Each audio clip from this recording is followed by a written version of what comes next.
It's an honor. Pada akhirnya tibalah acara pidato presiden dimulai, di mana Bob Lee sudah mulai memprediksi arah angin dan berhasil menganalisa letak posisi sniper musuh, sehingga dirinya menyuruh kolonel untuk segera mengarahkan pasukan untuk menangkapnya dan tiba-tiba. He's loaded. Win Max is set up. Take him now. Take out the steam.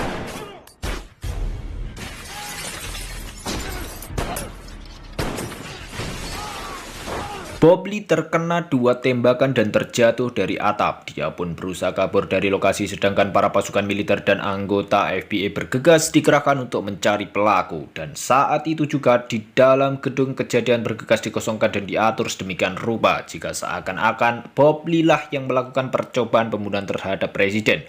Bahkan senjata pribadi miliknya yang disimpan di dalam rumah berhasil mereka bawa untuk dijadikan barang bukti. Di satu sisi, Bob Lee melarikan diri dan tanpa sengaja bertemu dengan salah satu agen FBI yang bernama Nick. Alhasil, Bob Lee pun terpaksa melawannya dan membawa kabur mobil Nick yang sedang terparkir di tepi jalan.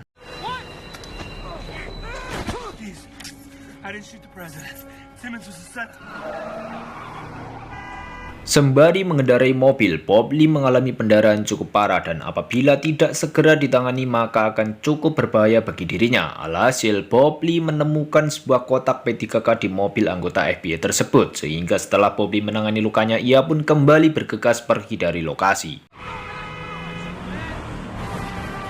Di tengah perjalanan, kali ini Bob Lee sudah benar-benar terkepung dari arah darat maupun udara, hingga akhirnya dia pun menceburkan diri ke laut.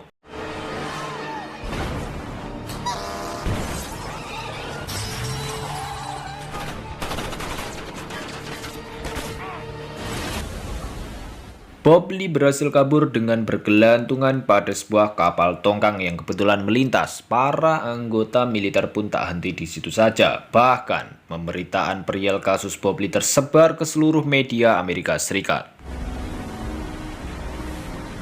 Di satu sisi, Nick sudah berada di kantor FBI. Ia dipanggil atasannya karena tidak mampu melawan Bob Lee yang di hadapannya. Nick di sana juga sempat bertanya ke atasannya perihal Bob Lee karena pada saat menghadangnya, Bob Lee sempat berkata bahwa dia bukan yang menembak presiden.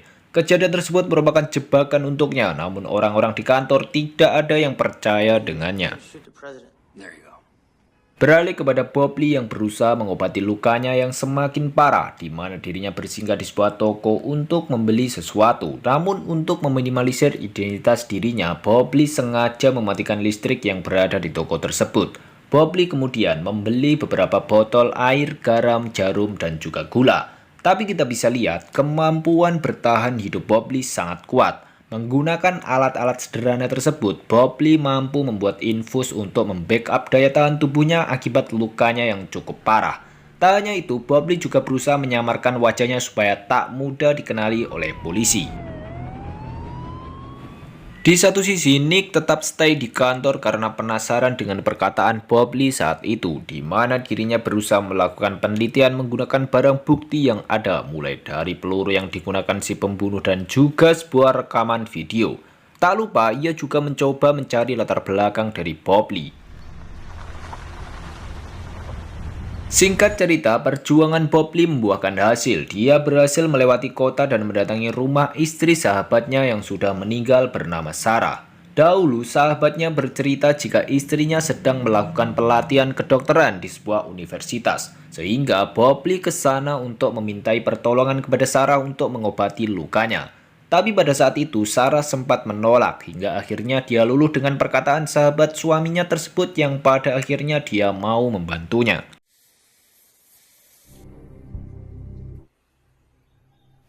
Di pagi hari, saat manajer atasan FBI datang, Nick mencoba menjelaskan hasil investigasi dirinya semalam. Nick berkata jika Bob Lee merupakan seorang sniper profesional dan tak pernah meleset dengan targetnya. Saat itu ternyata tembakan pelaku tak mengenai sang presiden, melainkan terkena seorang pembuka acara dari Afrika yang bernama Uskup Agung Ethiopia. Nick juga mengatakan sejarah tembakan Bob Lee dengan jarak 1 km lebih yang mana dalam 5 kali tembakan dengan arah angin yang mudah berubah-ubah, tembakan Bob Lee masih hampir tetap sama di satu titik. Sedangkan kejadian kemarin dengan arah angin yang tenang, tembakan Bob Lee malah meleset jauh di samping presiden. Ditambah lagi, yang bikin janggal ialah polisi lokal kemarin yang menembak Bob Lee ditemukan tewas di sebuah gang akibat perampokan. Hal tersebut membuat Nick semakin yakin kalau kejadian ini sudah diskenario jebakan oleh pelaku. Di hari yang sama, Nick kembali melanjutkan investigasinya dengan mendatangi tempat yang diduga sebagai lokasi asli dari sang pelaku, di mana dirinya menemukan 3 titik lubang seperti sebuah tripod sniper. Yang setelah diteliti dengan temannya, ia menemukan sebuah kecocokan senjata yang dimaksud. Namun pergerakan Nick ini mulai diincar oleh orang-orang yang tak dikenal karena ia sudah melangkah terlalu jauh. Setelah sepekan beristirahat, kondisi Bob Lee sudah mulai membaik dan untuk kali ini Bob Lee berjanji akan membantai habis Kolonel Johnson bersama anak buahnya. Di malam hari, Bob Lee sudah mulai mengatur strategi, namun dirinya merasa tak enak hati karena melibatkan istri sahabatnya terlalu jauh terjun ke dalam kejadian ini. Namun Sarah dengan senang hati akan membantunya karena dia tahu Bob Lee adalah satu-satunya sahabat terbaik suaminya. Di pagi hari, Bob Lee berhasil mengambil alih rasa ingin tahu Nick. Di saat dia lagi santai di sebuah rumah makan, Sarah menyamar dan mengatakan kepada Nick bahwa dia sempat ketemu dengan Bob Lee. Dan Bob Lee juga menceritakan kejadian yang asli dari kasus penembakan kemarin. Sarah kemudian memberikan sebuah foto kendaraan Kolonel Johnson yang sempat difoto Bob Lee yang lalu. Alhasil, pertemuan Nick dan Sarah kemarin berhasil membuat Nick semakin penasaran, hingga dia pun menggunakan fasilitas kantor untuk melacak nomor kendaraan tersebut. Hal itu dapat memicu kecurigaan Kolonel Johnson, sehingga dia pun menghasut bahwa Nick telah bekerja sama dengan Bob Lee, yang akhirnya di saat Nick sedang berada di sebuah jembatan, tiba-tiba Nick diculik orang tak dikenal dan disiksa habis-habisan. Bahkan penculik tersebut telah menyiapkan sebuah alat pembunuhan supaya Nick dikira mati akibat bunuh diri. Dan tiba-tiba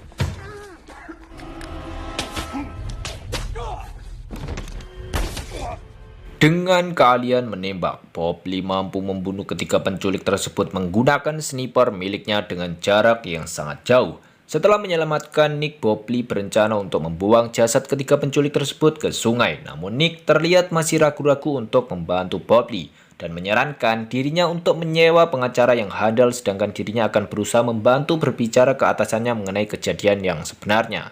Akan tetapi, Bob Lee menjawab jika para musuh ini bukanlah orang sembarangan. Mereka semua kebal terhadap hukum yang berlaku dan jikalaupun tertangkap, mereka dengan mudahnya mampu mengubah identitas pribadinya yang baru dan sudah dipastikan mereka akan berkeliaran kembali. Mendengar penjelasan Bob Lee, akhirnya Nick mau bekerja sama dengannya untuk mengungkap kebenaran. Di lain sisi, Kolonel Johnson pun akhirnya mendengar laporan perihal ketiga utusan dirinya telah gagal membunuh korbannya. Ketiga anak buahnya dibunuh oleh seorang sniper dengan jarak yang cukup jauh.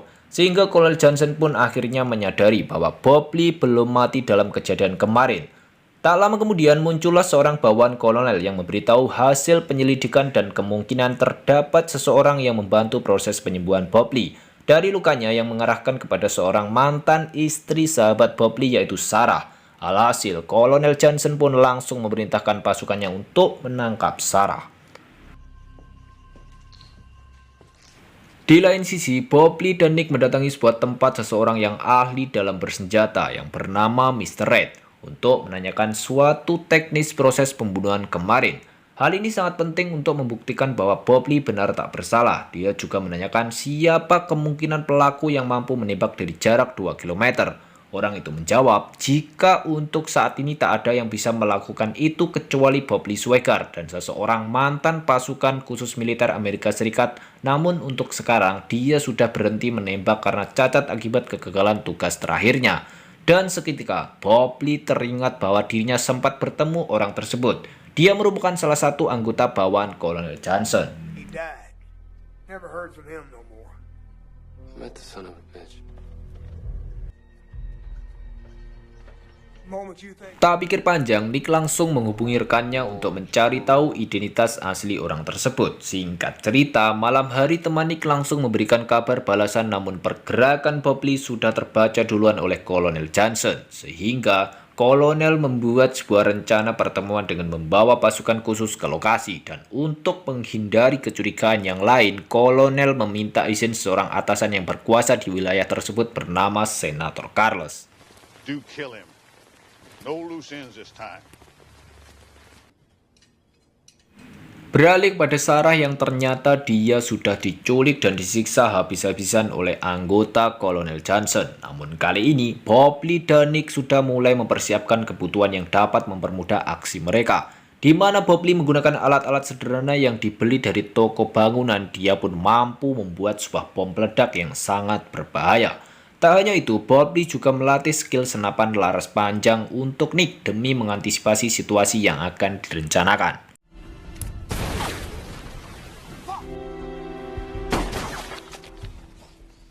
Pada akhirnya mereka berdua mulai beraksi terlebih dahulu, di mana Nick ditugaskan untuk memantau keadaan dari jarak jauh menggunakan sebuah radio untuk memberitahu situasi di tempat tersebut kepada Bob Lee.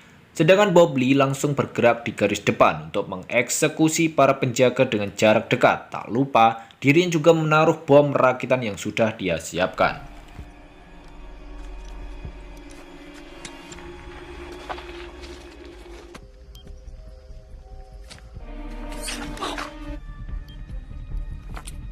Dan pada akhirnya rencana berjalan dengan lancar. Bob Lee dapat masuk ke tempat orang bawaan Kolonel Johnson tersebut yang bernama Serbia. Dan ternyata dia juga sudah menunggu kedatangan Bob Lee di rumahnya. Di mana dirinya bercerita kepada Bob Lee mengenai Bob Lee yang dijadikan tumbal oleh Kolonel Johnson. Yang ternyata demi sebuah bisnis perusahaan minyak terbesar di Amerika yang akan membuka jalur pipa di daerah Afrika Selatan. Sehingga Kolonel Johnson memerintahkan bawahannya membantai seluruh penduduk desa tersebut sebanyak 400 jiwa demi mempermudah bisnis mereka. Dan ternyata Kolonel Johnson bukanlah pelaku utama, melainkan dirinya hanyalah tangan kanan dari seseorang atasan bernama Senator Carlos yang sempat ditemui kolonel yang kita lihat tadi. Setelah Serbiak menceritakan semuanya kepada Bob Lee, dia pun langsung bunuh diri. Dan untuk di luar, Nick memberitahu Bob Lee jika rumah Serbiak sudah dikepung puluhan pasukan khusus untuk menangkapnya. Sehingga Bob Lee langsung menyuruh Nick ke posisi 2 untuk menjalankan rencana yang sudah mereka siapkan.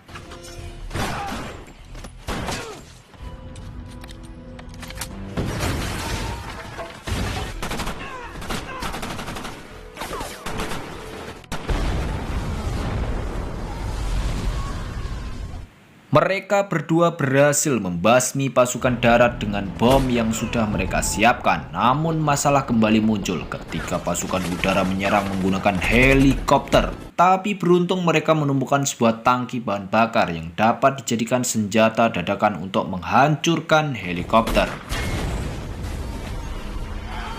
Dan pada akhirnya mereka berdua dapat kabur dari tempat tersebut. Dengan pertempuran kemarin, para anggota FBI dibuat heboh karena di lokasi kejadian ditemukan puing-puing helikopter yang hancur lebur, namun tidak ditemukan jasad satu orang pun. Tak lama kemudian, Bob Lee mendapati telepon dari Kolonel Johnson dan mengancam dirinya menggunakan Sarah yang telah ia culik. Namun dengan cerdas, Bob Lee ternyata telah merekam pengakuan Serbiak sebelum akhirnya dia bunuh diri. Dengan jelas, di dalam rekaman tersebut terdapat siapa saja dalang otak pembunuhan tersebut. Sehingga Johnson yang panik dengan hal itu, ia pun langsung meminta Bob Lee dan Nick untuk bertemu supaya dapat menukarkan rekaman tersebut dengan Sarah.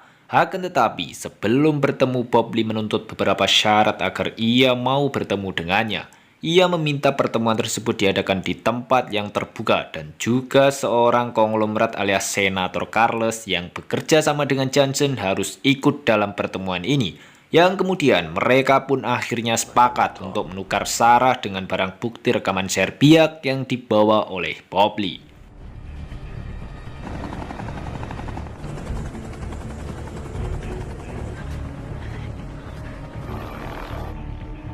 Singkat cerita, mereka bertemu di sebuah gudang salju. Kolonel Johnson datang dengan membawa Sarah dan juga sang Senator Carlos yang selama ini berperan sebagai teman bisnis Kolonel Johnson. Kemudian terlihat sosok pria dari kejauhan berjalan menghampiri mereka, namun sebuah peluru ditembakkan dan menuju pada pria tersebut. Kolonel Johnson yang mengira pria tersebut adalah Bob Lee, namun ternyata salah. Bob Lee sendiri telah memprediksi rencana Kolonel Johnson dan ia pun sudah bersiap dari sisi gunung untuk membasmi penembak jitu suruhan Johnson.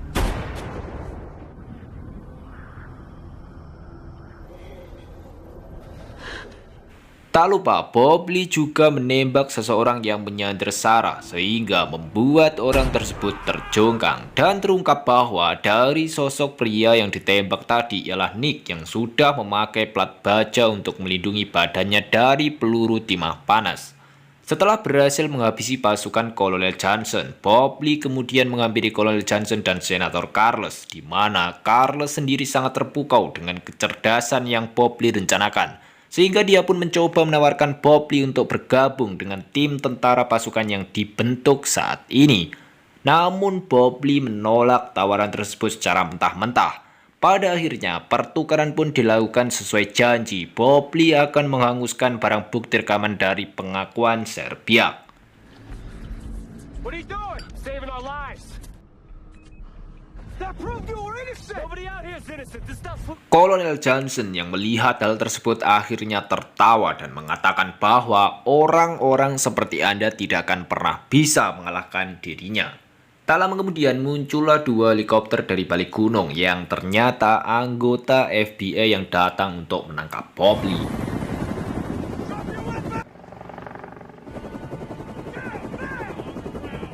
Keesokan harinya, Bob Lee dibawa ke kantor FBI untuk dipertanyakan tentang kebenaran yang coba ia buktikan. Dan secara diam-diam, Nick memberikan sebuah peluru kepada Bob Lee untuk digunakan mengenai pembuktian terkuat bahwa bukan dirinya yang melakukan penembakan tersebut. Dan ketika Bob Lee menarik pelatuk yang sudah diisi dengan peluru, ternyata senjata tersebut tidak terjadi apa-apa. Karena seluruh senjata Bob Lee yang berada di rumah setiap selesai dipakai, ia pun langsung mengatur secara khusus supaya tidak bisa ditembakkan. Dan tak ada orang yang tahu hal tersebut kecuali dirinya sendiri. I'm sorry about everything. Namun bukti-bukti tersebut tetap tak bisa membuktikan siapa pelaku yang asli dalam kasus tersebut, sehingga Kolonel Johnson hanya tertawa mendengar hal itu. Di sana Nick juga memberikan sebuah bukti foto temuan mayat dan merupakan bukti bahwa Kolonel Johnson bersama konglomerat alias Senator Carlos telah melakukan hal keji kepada rakyat Afrika hanya karena sebuah bisnis miliknya. Mendengar penjelasan Nick dan Bob Lee, pimpinan FBI memutuskan bahwa ia tak bisa menyalahkan begitu saja terhadap Kolonel Johnson dan Senator Carlos, dikarenakan kejadian tersebut dilakukan di luar tanggung jawab hukum negara. Setelah mendengar pernyataan tersebut, Johnson berdiri dari posisi dan kembali tertawa. Dia pun kembali mengatakan bahwa Bob Lee tidak akan pernah bisa melawan keadilan di negeri ini karena dirinya memiliki peran penting sehingga dia pun bebas melakukan apa saja. Singkat cerita, pimpinan FBI meminta maaf kepada Bob Lee dan Nick yang kemudian menyatakan bahwa Bob Lee tidak bersalah atas tuduhan penembakan yang lalu, sehingga Bob Lee pun dibebaskan secara bersyarat. Pada akhirnya film pun ditutup dengan diperlihatkan Johnson dan si konglomerat yang sedang melakukan pesta kemenangan mereka karena telah berhasil membunuh Uskup Agung Ethiopia. Namun di tengah perayaan mereka bersama, tiba-tiba West of June.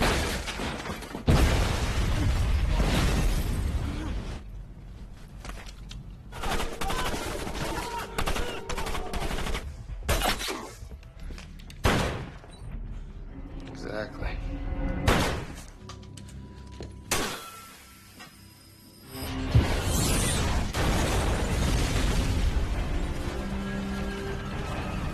setelah berhasil menghabisi mereka semua, terlihat Bob Lee berjalan menghampiri mobil miliknya yang di situ Sarah sudah menunggu di dalam hingga akhirnya film pun selesai.